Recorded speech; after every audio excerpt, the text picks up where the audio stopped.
Limitless Hoops. John Sanders in the house. Hey, whoever's ready for the workout tonight in Broomfield or Aurora, let me know in the comment section, especially if you're showing up, because showing up will be the big thing that we're talking about today. All right, we have Aurora workouts and with Coach Nick and Coach Lawrence, and we have Broomfield workouts with Coach Me here in Broomfield. All right, so make sure you guys show up, and then we also have games this weekend. I believe that they're all filling up, kinda. Who signed up for the games this weekend? We officially have four for tomorrow. Then it looks like the high school game is like empty. Both high school games. You know why it's empty? Because they lost. I mean, come on, dude. I didn't even want to coach them, really, so you can't blame me. All right, maybe I was I hard on them? I literally said I was eating chips. I mean, I told you guys, man, the high schoolers are a delicate bunch, dude. Maybe they'll sign up late. I don't know, but we're going to need some players for the 9 o'clock game and for the 4 o'clock game on Sunday. We got 2 signed up. That would be Sam and Noah. And then we have 2 signed up for the afternoon one, and then Noah signed up for the morning one. But we're going to need some more people sign up, or we're going to have to forfeit. And when would you like to hear about a forfeit? Like if the team couldn't play us, tomorrow at noon, we found out today. Kind of like stupid, right? Because we maybe had plans, right? And then we were planning to come to the game, and now you're just telling me that we don't have the game? Are we going to do that to some team come tomorrow if we have only one sign up? So should I forfeit right now? I don't know. So I will ask people at practice, please sign up by tonight, any grade levels. Let's just put out a team at least put out a team, all right, for that for those Sunday games. Then we got 4 for the 1st and 4th graders. That's enough, I guess. We got 9 for the 6th through 8th graders. Oh, because it's at noon. Is it local or something? No, it's at Aurora. That's funny. Huh. I'm not sure why that is. All right. And then we have 5 for the 3rd through 6th grade at 6 o'clock at night. So, hey, it's hard. It is hard. What's poppin', Tasmanian Devil? I see you too, Teo Trujillo. What are we talking about today? Oh, okay. So this is the last time I'll talk about Dame's trade, okay? Because I have a new wrinkle in this thing. All right? Here's my wrinkle. All right? And hear me out. All right? Hear me out. This is my wrinkle. Everybody says Steph Curry's better than Dame. All right? Looking at them objectively, not subjectively, but objectively, I'm like, as a former pro athlete myself, I'm looking at this thing like I don't really know that much that separates these guys besides the teams that they're on. And you guys are perpetuating the super team industry by not respecting guys like this. All right? Portland Dame, not Milwaukee Dame. All right? Because what you're saying to these guys is, we're going to think that he's better no matter what. All because he has a better team than this guy. All right? Look, they're close. They are extremely close. But you're going to just always side with the guy that was on the winning team. So that forces this guy's hand, because why does he play if he doesn't play for the money? He's playing to be a legend. And if he's going to constantly get thought of it as his legacy as being lower, okay, he's joining a super team. That's the only way to do it. And Dame has said he's been an underdog his entire life. You think that doesn't lend itself to wanting to dominate because you've been carrying teams your entire life and never being on the best team? He says he's always lost. He says he's always been on mediocre teams. And he's just learned how to fight. And I guess Curry is kind of the same way until he got to the NBA where he's on Davidson and stuff like that, right? But I think that Dame has a really, really interesting. I'm not gonna say which side that I think that I'm on, although, I'm just saying it's really close.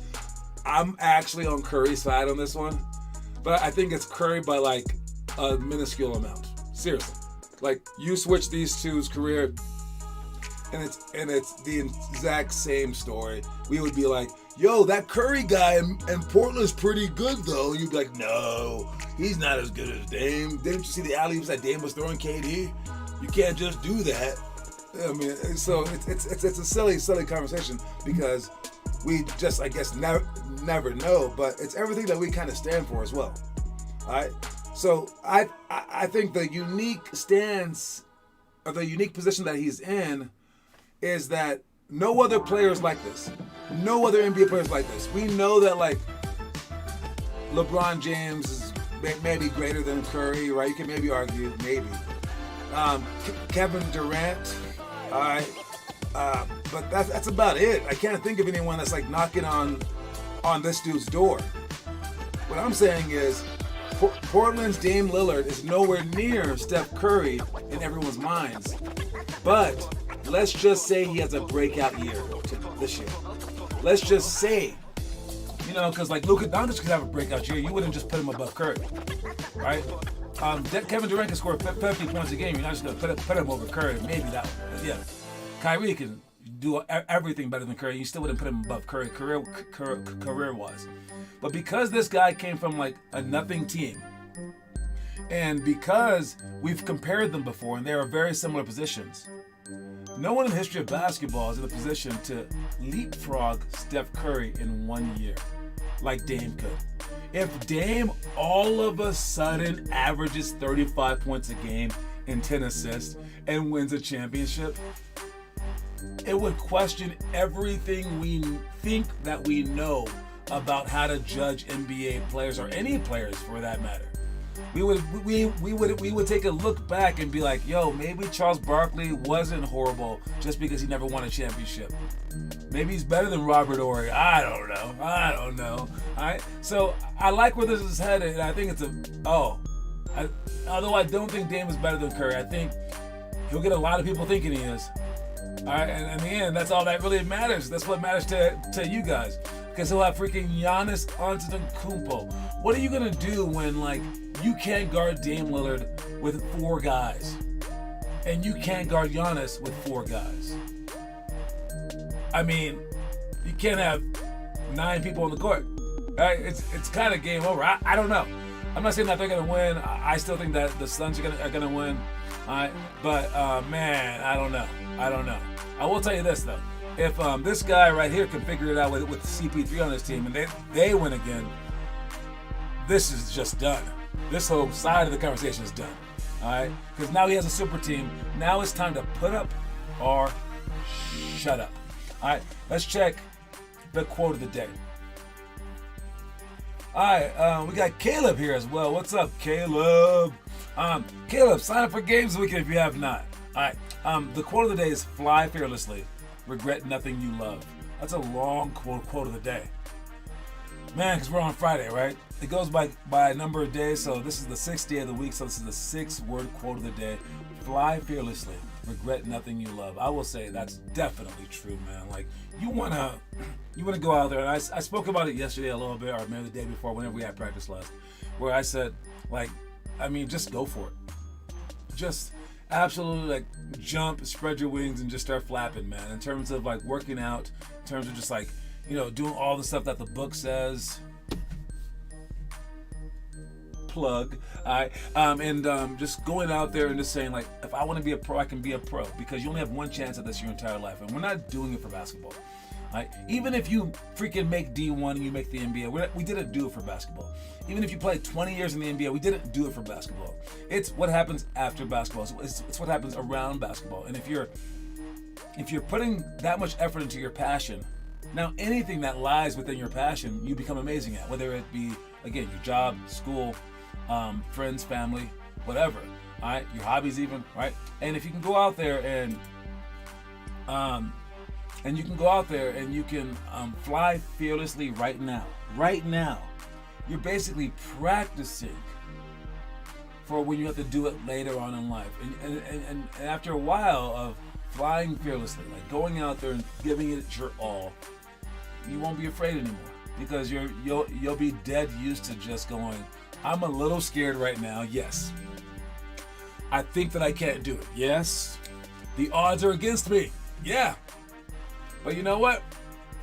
I'm going to give it an honest effort. I'm going to try my hardest. I'm going to have a battle plan. I'm going to do these steps that I know are successful. And I'm going to knock it out the park. And even though it's like crazy hard to wake up at 3 in the morning for a little baby who's crying every single day. I'm going to be the best father that I can become. Or this engineering job that I have or that I want. Maybe I can get it, even though I think that I can't get it. I know how to do the impossible. So that's what we're practicing right now. And yeah, the basketball end of it might pan out. It may not. But it doesn't matter because you're just practicing for the future. All right, so fly fearlessly. All right, regret nothing you love. If you have passion for it, you owe it to yourself. You owe it to yourself to do wondrous, wondrous things. Let's check out the itinerary today. What are we doing today? All right, we got, in the future, we got overhead board passes, drive left, right, pass, high, low, on-ball defense, ball jump versus face cut, Kobe post move, double bounce series. All right, so look at that stuff, do that stuff, post that stuff. I mean, the overhead board passes, that will help you guys out in the game, like immediately. You're talking about things that will help you out like right away. Like, don't worry about 5 years from now and things like that. It's this one. All right, so start practicing that stuff right now. Stuff in the past, we got back down series, pick and roll, rescreen, Statue of Liberty we just did last Friday, I believe. 2-ball catch layups, dowel jumps, and peekaboo shots. These are things that if you were bad at them during the workout, you should be doing them afterwards as well. Stuff that we're doing tonight. We got, I'll go backwards. We got sandbag slides. That's the thing that we do in the beginning where we push the sandbags up and out, and then we do defensive slides side to side, and then we come back and push it up and out as we run backwards. So you make a big T. And then you come back and you keep doing that. It's a drill that I stole from Muggsy Bogues' high school team, but they use bricks that were covered in padding. We have balls that weigh some amount or something like that. So make sure that you guys are doing that drill to get stronger, to be just to be stronger in general. Okay. All right. We got diagonal hurdle layups. Diagonal hurdle layups. We put the hurdles right in front of the rim. We can use basketballs, I guess, if you don't have like those, or someone's shoe or something like that. But basically, we get you jumping from side to side diagonally. And on the last jump, you jump big and take a big, huge like base, and then you jump up and twist toward the basket. And again, you're simulating that little pro hop. You're simulating like going up strong and twisting into the defense. You're simulating being strong enough at a diagonal rate so that you can get stronger as just an individual, okay? We'll show you successful dribble shots in one-on-one sprint, but I'll talk about the countdown game. For the countdown game, this one is everyone starts at 3. All right, there's you can do it in individuals or groups, but basically you go to 3 and you go on your mark, get set, go. Everyone screams out 3. When you make your first one, you say 2. You make the next one, you say 1. Then you say 0 when you win, but then yours, and then you say we won. We're now on 4. And everyone goes, dang it, we're still on 3. And you go, start back over, everybody. And you say on your mark, get set, go. Now you scream out 4, but they still scream out 3. And now you have to go even faster to get to win the next game. So whoever wins, theirs goes up by 1. You want to see who can get to 10 first. All right. If Curry was on the Blazers instead of Dame, the year he took to the Western Finals, Curry takes them to the finals. I don't know about that. I guess you could say that. We're going to find out this year. All the questions will be answered.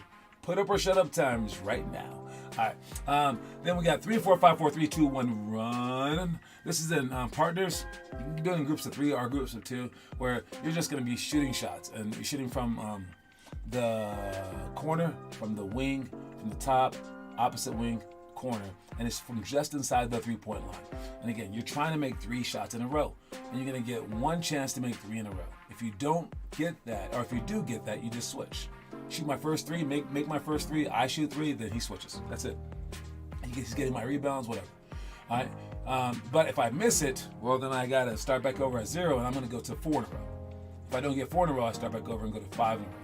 Don't do that. Again, anytime that I do it, we just switch. Don't do that. I try to go to 4 in a row, then 3, then 2, then 1 in a row. That's all I got to do is 1 in a row on this last one. If I miss it, then I got to run down and back, and then we go. But if I make it, that's my clutch shot. So it gives you a lot of clutch shots, and it's a fun, simple game. I said make sure that we understand that. And Broomfield will probably do this one in a big group, same with the countdown game. And then for the other 4, I might just rotate you guys in groups of like maybe 4 different spots, depending on how many people that we have. All right, let's look at the other ones. We have I don't know what order. Oh, one-on-one sprints. So it's foot fire, sprinting from half. Should be impossible if you go fast enough. But you're trying to turn them, trying to make it tough. And if you don't score, then you're on defense. If you do score, then you don't have the back of the line. Right? It should just be straight to the basket score line. Alright, so we are practicing LeBron James. We also defensively practice like figuring out how to like engulf them, how to turn them more than once, maybe. You have 5 seconds to score from half court. The people not going, they'll be the people counting down. So make sure they count down, please. Alright, next one. We got successive dribble shots. You dribble once with the right hand, once with the left hand, then you go bounce between the legs, and then bounce between the legs twice, then bounce between the legs behind the back once, then bounce between the leg behind the back. But you gotta do it with the right and the left hand. So there's 10 total shots and 5 different moves. Alright? After you do this, you rotate. I gotta tell you, like the actual the rebounder should be taken as super serious. That's what I would do. I mean, like when I had to do these drills, I would not just these drills, but any drill. I would really focus on my rebounding, and I like to rebound. Alright, and I also focus on the passing. We're doing this with three basketballs, so it's kind of like juggling.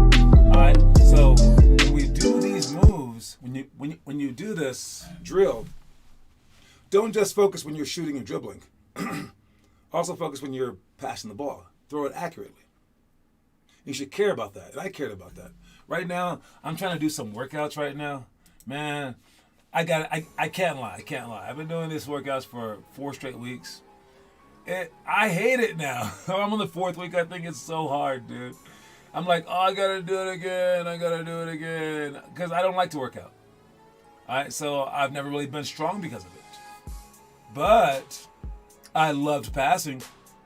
Like, no matter what, during the drills, off the wall, like whatever, I loved passing and I got pretty good at it. Also, I loved rebounding. Like, I would rebound for my friends for like an hour. I wouldn't care. And I would like raise my hands up. I would bend my legs, like no coaches in the room. And I would like be smiling and I would try to like not let the ball hit the floor. That was like my goal. And guess what? I'm an amazing rebounder. All right. And I got like 19 rebounds a game when I was in Taiwan. Like, that's insane. Like 9 of them offensive. Like, I love to rebound. All right. So if you want to be good at something, start to love it. And I say this is a great chance for you to learn how to love to rebound and to pass. So get good at this drill. Don't let that ball fall, even if it goes through the actual rim. Don't let it fall. All right, let's check the homework. Homework today. We got Teo Trio with this some ball handling. Nice job. Epic drill by Romello. Nice job, Romello. Epic drill by Weston. Nice job. I see you working out, Taz, on everything. Got the hammy workout, got everything going. The mid-range and the floaters. I like it. I also saw Declan and Kieran earlier as well.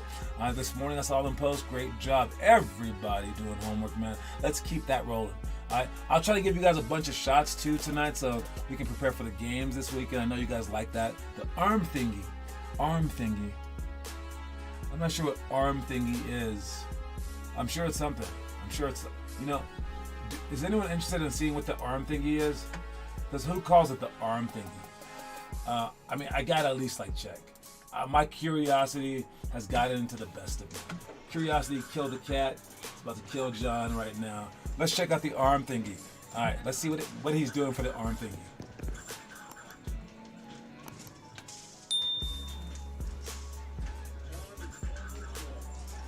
All right, so far we have a barbell.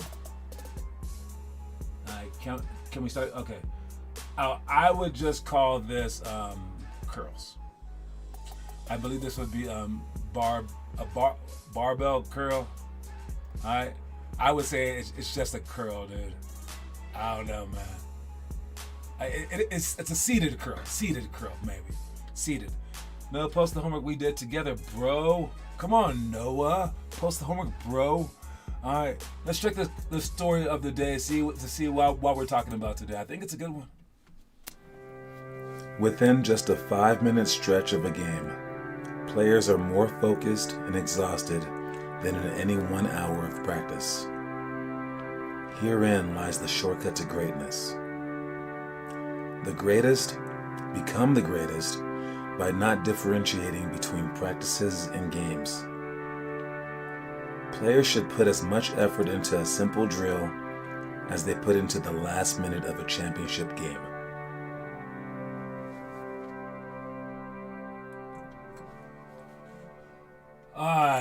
That one, oh man, this one is really, really tough, okay? You guys try so hard in games, sometimes. I mean, some of you do. But you definitely put more effort into games than you do practices. Just think about it. I mean, you're sitting out there, and I'm like, go ahead and practice. And we'll do like a drill. We go through drills for like 40 straight minutes, right? And you guys just go through them. We don't even get like water breaks sometimes. You guys just do them. Then I put you out there in a game, and you're stopping on defense. You're stopping on offense. You're just running a play. But somehow, some way, you are exhausted after just 2 minutes. How is that possible? How is it possible that in 2 minutes or 3 minutes of a game, you're just exhausted when the actual workout that we're doing, you do it for like 30 minutes? Because you're not going hard. You're pausing whenever you want. You say it doesn't matter. And there was 2 stories. One was about Anthony Edwards meeting with Steve Kerr. And he said, if we had a pick, we wouldn't have drafted you because you look lazy. And he goes, and you still don't work hard. You should see Steph Curry and Kevin Durant work. Notice how he didn't say Klay Thompson or Draymond Green, by the way. But yeah, I've heard of Kevin Durant's workouts. I heard that there's they'll make you cry. You'd be like, what? Who can work that hard? All right, but he wasn't working that hard. I'm sure he was working harder in the games. All right, and there was another person that said, man, he didn't really understand it until he stepped up his game, and he basically, it was Tom Brady. Yeah, Tom Brady was told, he goes, hey coach, the starters get 20 reps, then the backup gets 10 reps, and I only get 2 reps. How can I show you how good I am? And it was during high school, and then the coach said, what you need to do is stop focusing on what other people have. And you need to focus on making those 2 minutes, those 2 reps, the best 2 reps that you could possibly make them. So he goes, so I did that. Because I acted like it was the Super Bowl. And when they said, Tom, get out there and do one of your 2 reps, he said, I sprinted out there. I'm screaming at everybody. I'm like, let's go. I'm sprinting. I'm throwing the most perfect pass possible. He goes, and after a week or 2, it became 4 reps. Then it became 10 reps. Then all of a sudden, he's a starter. That's what you need to do. Instead of complaining about playing time, what did you do in your 2 minutes? I'm not going to say that I had this exact mentality, but I was thinking along those lines. When I was getting 9 minutes a game for CSU, I was multiply by 4. What can I do in this little amount of time that I have? That's all that I can control. I can't control anything else. That's all I can do is when I'm in the game, do as best as I can, then go to practice and work my butt off. Those are all opportunities. And if you guys are out there in practice not going full speed, you're not taking advantage of those opportunities. You're not in the game. Okay, you're not in the game, but you're in practice. What are you doing in practice? You have a chance. You're right there in front of the coach. You're showing him what you would do in the games. And don't give me that, oh, no, I might have been dogging the games, but that was because I didn't like you. And I'm like a gamer, dude. And once I get in the games, dude, oh my god, I'm gonna be magic, abracadabra. I'm gonna be amazing. Well, that's not what the coach wants to believe. You gotta show him, all right? And if you get 30 seconds out there, you gotta make it the best 30 seconds of your life, dude. All right. So it's like that. It's like that, okay? So pretend every single practice, and if you watch the movie Rudy, you would understand what I was talking about. All right, every single moment of practice is of monumental worth. All right, let's check the trivia question of the day. Gonna go over some movies as well. Gonna talk about, I believe Zion. All right, so let's finish with the trivia question. Actually, I'll talk about this stuff real quick. All right, first of all, with Zion. All right, Zion Williamson. Can you trust him? Can the Pelicans count on him? That's a big question, and you don't want to be a question mark. No matter how good you are, it doesn't matter if you don't show up, right? That's when you play against the 90s Bulls, Michael Jordan didn't play every game, but if you play against the 90s Bulls, you're probably playing against Michael Jordan. Play against the 2020 to 2022 Pelicans, Zion ain't there, dude. Probably not. You don't have to worry about Zion. Probably don't have to worry about him, right? How about Limitless Hoops 2023 version? This Saturday, this Sunday. You gonna be there? Do they have to worry about you? Again, I don't care how good you are. If you can't show up, you're not gonna be good. Especially for us, the workouts matter more than the games. If you're not there, where are you? Right? Can people depend on you? I don't care what you think about Zion. Can people depend upon you? You say no, you can't trust him. You can't trust him. I mean, so you got to be trustworthy. You gotta be a person that can show up. And I know if you're ever in a relationship, like marriage or something like that, that's gonna be a big thing. Or even like a job, that's gonna be a huge thing. And for those of you guys who come late, I'm gonna keep saying it, man. People hate when I say that. I've lost so many customers over that whole late thing. Let me show up late, okay? Because you don't matter. I matter. Like they don't care. It's really weird. Like who's inconveniencing who? Again, when they show up late, I don't yell at the kid. I don't bench the kid. I just say something. So I'm annoying. I'm annoying you. Okay, cool. I'm annoying you. Let's call that a crime. I'm annoying you. But then the second thing is, what are you doing to me? You're making me write up my whole notes again. You're wasting 30 minutes of my time. You're making us like, oh, we have to redistribute the groups. We have to do this. Or maybe like there was a game. We didn't know that you're going to the last second. Now we're like calling people. You've like wasted our time. Which one is the bigger crime? So if you're so mad at me, I should be mad at you, right? So I think the people who are late are ultimately, I honestly believe this, and I'll talk straight to their face, a little bit selfish. I think that they care about themselves more than they care about other people, which should be the case maybe in their minds, but they're not thinking of others. I do not believe they're truly thinking of others. I think even when they show up on time, they're thinking about themselves. They're like, okay, we're here on time. We should be getting, no one's thinking, dude, let's show up so that it's easy for everyone. Let's show up so that the team can depend on me to know the strategies. They're not thinking about other people. I really don't think so. So yes, Zion, I think he's thinking about himself. And thinking about freaking burritos and donuts. All right. As for movies, again, this one is the 12th grade movie. If you want to watch the movies for the month, just watch them, man. I can't even get y'all to watch movies. How can I get you guys to go to the NBA?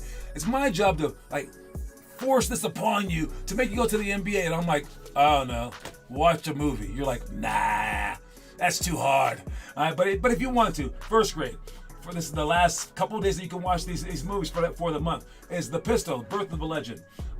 Second grade, Rebound with Martin Lawrence. Third grade, $1 Million Arm. Fourth grade, Rocky 3. Fifth grade, Remember the Titans. Sixth grade, Seabiscuit. Seventh grade, The Replacements. Eighth grade, Mr. 3000. Ninth grade, The Legend of Bagger Vance. 10th grade, Raging Bull.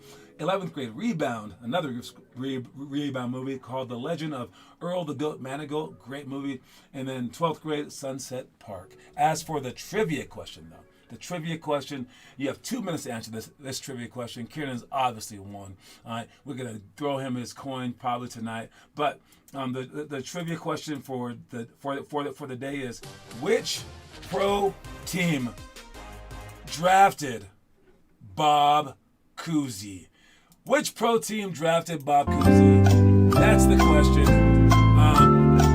can put it in the comment section. First one I have it down right here. Which pro NBA team drafted Bob Cousy?